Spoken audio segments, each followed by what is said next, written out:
your time and for speaking to NewsX. I hope you stay safe and secure. Thank you so much for joining us from Jerusalem. All right, viewers, we are in fact tracking the latest developments from the ground as well. Now, U.S. Democratic Senator Chris Murphy has said that Israel's strikes on Iran have deepened what he calls humiliation for U.S. President Donald Trump, claiming that the U.S. president has lost control over the escalating conflict. Murphy has also criticized Trump's handling of the situation, saying that Israel acted despite calls for restraint and highlighting widening tensions between Washington and Tel Aviv. Joining us on the broadcast to discuss the various developments from the war is Brigadier Vijay Sagar Devan, defense expert, and Malika Pandey, foreign affairs expert. I welcome you both to this broadcast and for patiently waiting. Thank you. I want to start off this discussion with Brigadier Devan. I want to understand from your perspective. Obviously, let's look at the start of this entire, escalation. It started off with the strikes in Beirut.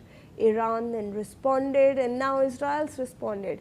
Do you see the hostilities ending?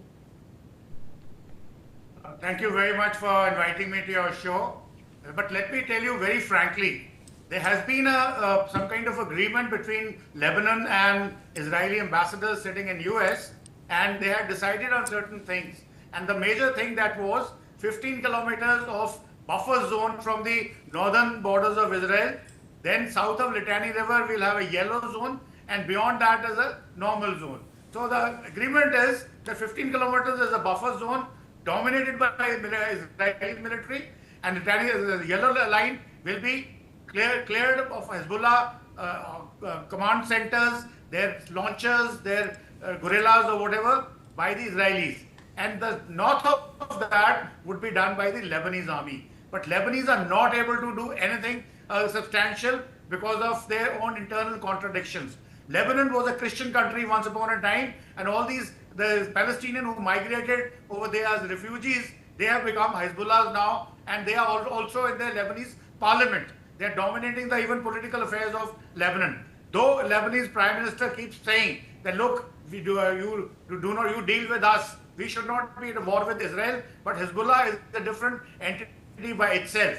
Now, what the Israelis have done, they've attacked some place in South Beirut, that is the north of Litani River, which they suspected was a hideout for the Hezbollah command center. And that is where the Iranians have retaliated.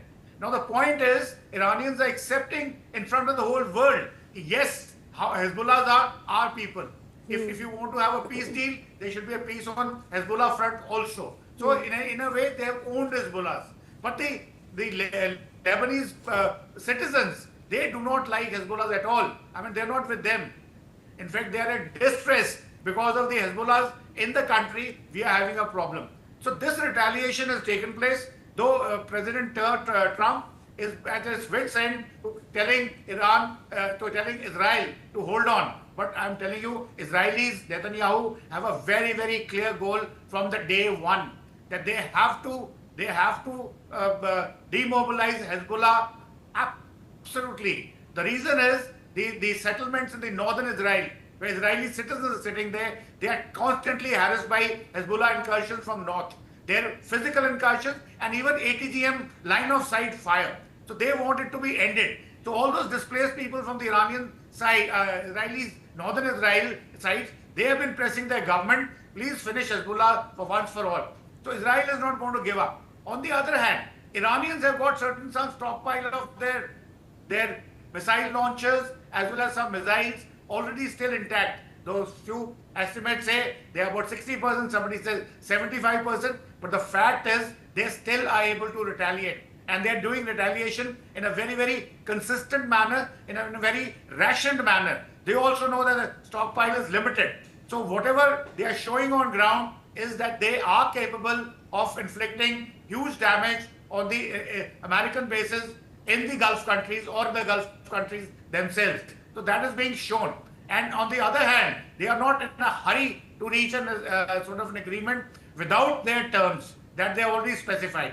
So similarly, President Bush has a tough time at the moment whether to go in for a final invasion once again or look for a diplomatic solution. Answer to the whole situation is diplomatic solution is the only answer for the good of the whole world, because the whole world economy is in turmoil, even Americans also and others also. So the best solution is diplomatic procedure, which is very hard to come, because when the militaries are trading open blows against each other, so diplomacy becomes very, very difficult. So, Absolutely. but overall, the question you asked me, I can tell you that this probably may not, I'm saying may not, the probability of it's escalating into a major skirmish or a war is very, very limited, but it is there, because that will be what President Bush has got last resort to in his hand. His all forces are intact, his all naval bases are intact, he can anywhere retaliate. And on the other hand, Iranians are running the risk of economy in turmoil. Their inflation is going high.